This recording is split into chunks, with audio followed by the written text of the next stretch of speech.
काँग्रेस प्रदेशाध्यक्ष नाना पटोले आपल्यासोबत आहेत.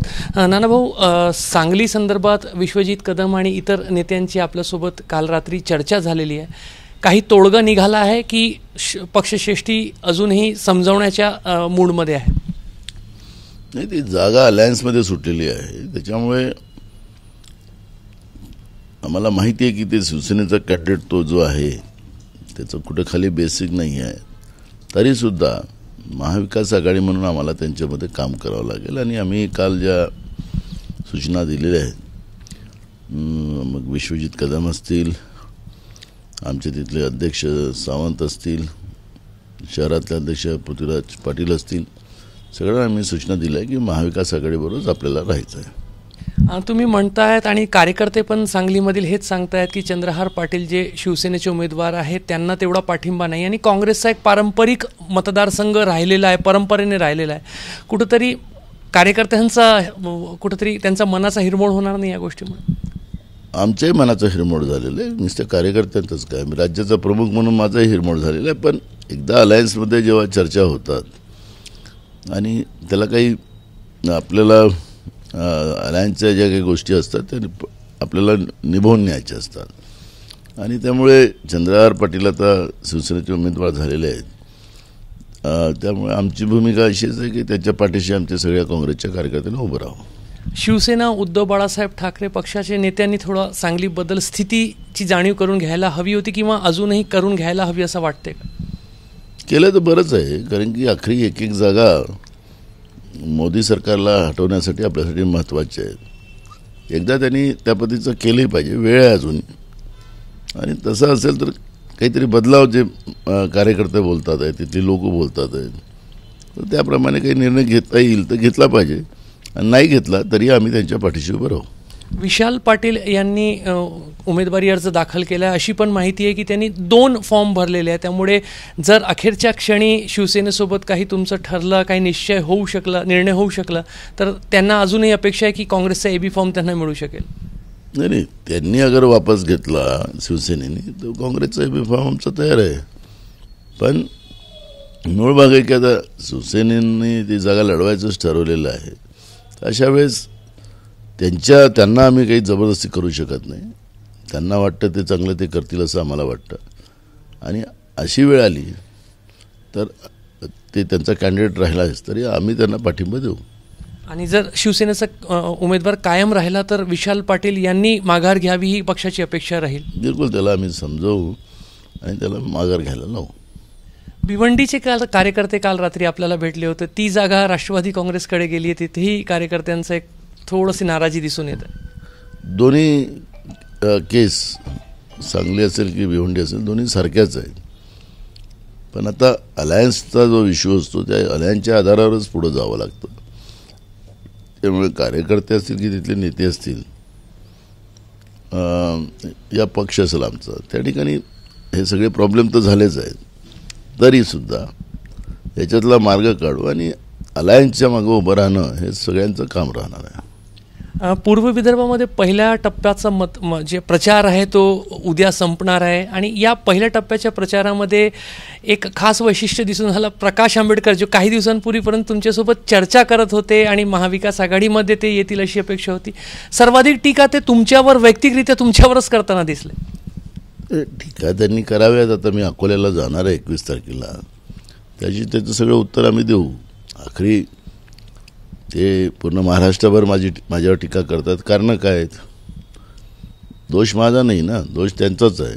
आणि 2014, 2019 या सगळ्या कालावधीत त्यांनी काय केलेलं आहे हे सगळ्यांनाच माहिती आहे.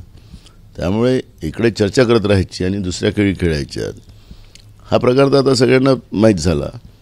आणि त्याच्यामुळे जो त्यांना त्यांच्या वोटाबद्दलचा एक समज होता तो समज आता दूर व्हायला लागला. अनेक ठिकाणी त्यांच्या सभा खाली चालल्यात, लोक येत नाही. त्यामुळे जनतेला पण कळलं की प्रकाश आंबेडकरची नेमकी भूमिका काय हे लोकांना कळलेलं आहे. त्यामुळे मला त्यांच्याबद्दल फार काही बोलायचं नाही. आमचं टार्गेटच BJP आहे आणि आज BJP टार्गेट असल्यानंतर मोदी हा जो विषय आहे ज्याला घेऊन BJP आणि त्यांचे उमेदवार की मोदीला पुन्हा सरकार द्यायचे, तर कशासाठी द्यायची सरकार? महागाई वाढवायसाठी अजून वाचलेली आहे की शेतकऱ्यांना आत्महत्या करायला पुन्हा संख्या वाढवायची आहे की बेरोजगारांचा देश अजून संख्येत वाढ करायची आहे, या देशाच्या संपत्त्या विकायच्या आहेत. काल त्यांनी सांगितलं की माझं तर हे ट्रेलर होतं, तर आता ट्रेलर होतं तर सिनेमा बाकी आहे म्हणाले. सगळं विकवाक झालं देशातलं, देशावर कर्ज लादून घेतलं आणि आता संविधान वाचलेलं ते पण संपायचं, तो सिनेमा आहे का? तर म्हणून ही जी काही मोदीजींची भूमिका आहे ती आता देशाच्या लोकांनाही कळलेली आहे की ते सर्वसामान्याचे नाही, हम दो हमारे दो असं ते त्यांचा जो नारा लागलेला आहे ते आता सर्वसामान्य गरिबापासून तर मध्यमवर्गीयापर्यंत सगळ्यांना कळलेलं आहे. आणि या देशामध्ये ही संख्या मोठी आहे. आखरी जी काही दिव्य स्वप्न मोदीजींनी दाखवलं होतं सगळ्यांना, ते आता जनतेमध्ये ते समज आलेलं आहे की मोदीजी आपल्याला बर्बाद करायला लागलेलं आहे, देशाची लोकशाही संपवायला लागलेलं आहे. त्यामुळे मोदीजींना पाहिजे तेवढा रिस्पॉन्स आपल्याला मिळत नाही, असं चित्र आपण आता पूर्व विदर्भातल्या 5 निवडणुकीमध्ये पाहिलेलं आहे.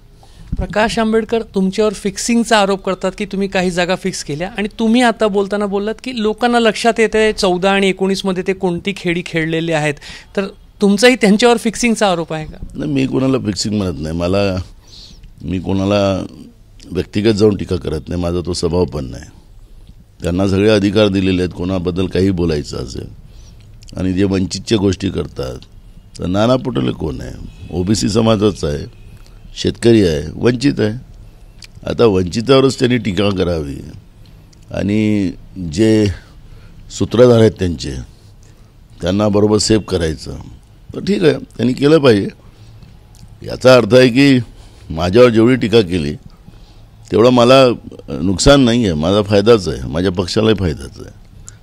पण नाना पटोले OBC समाजाचा असल्यामुळे त्याच्यावर सगळं टार्गेट करण्याचा निर्णय प्रकाश आंबेडकरांनी केला असेल तर त्यांना आमची मुभा आहे, त्यांनी जेवढी टीका करायची माझ्यावर करावी.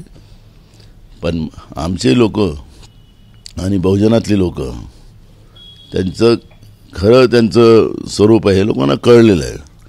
त्यामुळे अकोल्याची जागा जी आहे ती काँग्रेस पक्षच त्या ठिकाणी जिंकेल आणि आम्ही एक नवीन इतिहास त्या ठिकाणी घडवू. अखेरच्या टप्प्यात प्रचार आहे. मुख्यमंत्री आज नागपुरात येणार आहे आणि 2 दिवस इथेच थांबणार आहे असं सांगितलं जातं. आणि उद्या रामनवमीच्या पार्श्वभूमीवर अनेक राम मंदिरांमध्ये ते दर्शनाला जाणार आहे. मला तर वाटतं या सरकारने भगवान श्रीरामासारखंच वागलं पाहिजे. हे काही वागत नाही. भगवान श्रीरामांनी रामराज्य आणलं होतं. रामराज्याची परिभाषा काय? की शोषित पीडित जो माणूस आहे त्याला न्याय देण्याचं, शेवटच्या माणसाला न्याय देण्याचं आणि त्याला मुख्य प्रवाहात आणण्याचं, ही भूमिका भगवान श्रीरामांनी घेतली होती.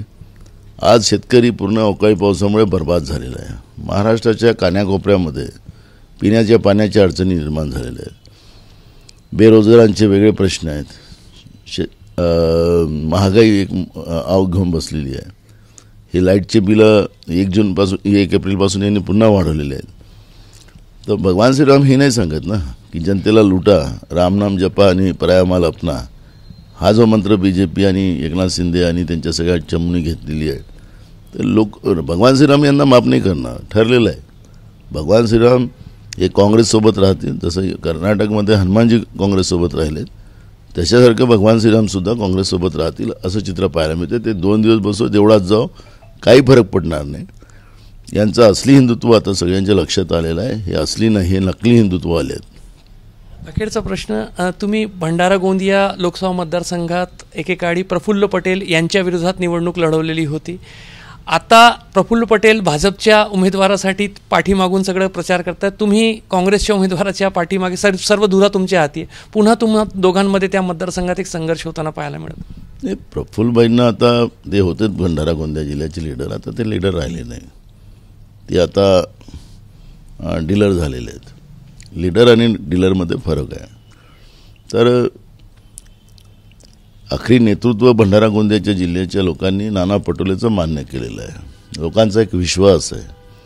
आणि आजही मी तुम्हाला सांगतो, त्यांनी किती प्रचार करू द्या, कुठल्या लेवलवर माझ्या विरोधात जाऊन प्रचार करू द्या, सगळे ते माझ्याच विरोधात, म्हणजे अमित शहा आले तेही माझ्या विरोधात बोलतात, फडणवीस गेले तेही माझ्याबरोबर विरोधात बोलतात, भाजपचा प्रदेशाध्यक्ष जातो तोही माझ्या विरोधात बोलते, प्रफुल्ल पटेलही बोलतात, त्याचे खालचे चमचेही बोलतात. त्यामुळे मला काही फरक पडत नाही. मला माहीत आहे की त्यांना माझा एवढा त्रास आहे की जनतेमध्ये आमच्यावर विश्वास आहे, त्यांच्यावर नाही. त्याच्यामुळे ते चिडलेले आहेत. त्यामुळे माझ्या विरोधात प्रचार करणारे जनतेचा विश्वासात मी खरं उतरेल एवढंच मी माझ्या भंडारा गोंदिया जिल्ह्याच्या जनतेला सांगतो. परवा झालेल्या सभेमध्ये परिणय फुके जे एक दुसरे स्पर्धक तुमच्या विरोधात होते गेल्या विधानसभा निवडणुकीत, त्यांनी असा आरोप केला की तुम्ही अखेरच्या दिवशी आपल्या पुतण्याचं डोकं फोडलं आणि सहानुभूती मिळवली आणि निवडणूक जिंकली. आज मी त्याच्याबद्दल काही बोलत नाही. आज त्याला वेळ नाही. ती योग्य वेळेवर हे जसं चपचप करतो ना, योग्य वेळ त्याचं प्रॉपर उत्तर आम्ही देणार. आता काही त्याच्यावर मला प्रतिक्रिया द्यायची नाही आणि ते काही माझा स्पर्धक पण नाही. आमच्याशी संवाद साधल्याबद्दल धन्यवाद. तर नाना पटोले स्पष्ट म्हणत आहेत की सांगलीमध्ये आम्ही कार्यकर्त्यांना नेत्यांना समजवण्याचा प्रयत्न करू. मात्र एक सूचक वक्तव्य त्यांनी केलेलं आहे. खरोखर जो चंद्रहार पाटील आहे त्यांचा सांगलीमध्ये काही बेस नाही आणि शिवसेनेच्या नेत्यांनी अजूनही हे समजून घेण्याची गरज आहे. तोडगा सांगली संदर्भातला निघू शकतो. मात्र सध्या तरी महाविकास आघाडीमध्ये काँग्रेस दिलेल्या उमेदवाराच्या पाठीशी उभं राहणार असं त्यांचं म्हणणं आहे. कॅमेरामॅन व्यंकटेश नायडूसह रजत वसिष्ठ, एबीपी माझा, नागपूर. एबीपी माझा, उघडा डोळे बघा नीट.